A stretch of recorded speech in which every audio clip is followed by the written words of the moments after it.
This is the scan of a 41-year-old woman who came to Postureworks status post left L4-L5 microdiscectomy in February of 2022.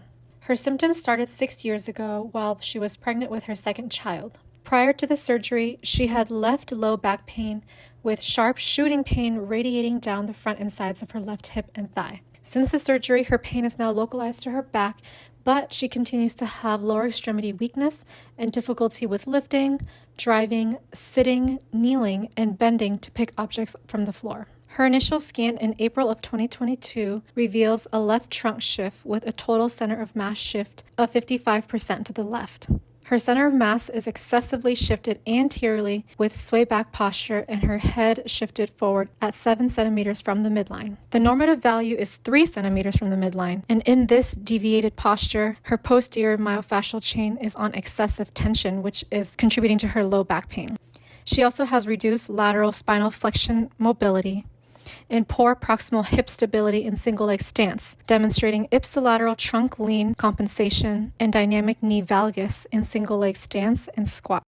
Now, these impairments together indicate poor lumbopelvic stability and insufficient proximal hip activation, with her left side being weaker than her right, resulting in excess compensations at her trunk, which causes overactivation of her paraspinal muscles and contributing to her back pain.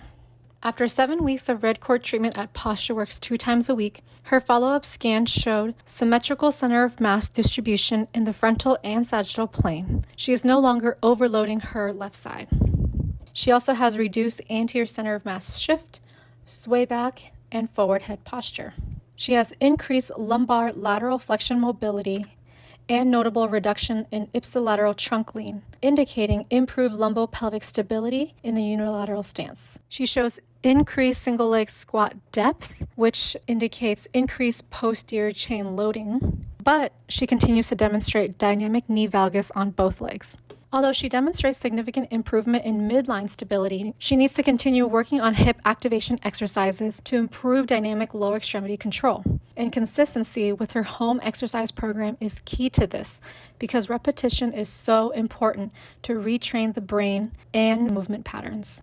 She has achieved all of her functional goals and is now able to hike 2 to 3 miles, play on the floor with her kids, and bend down to fill her dog's water and food bowl with no pain.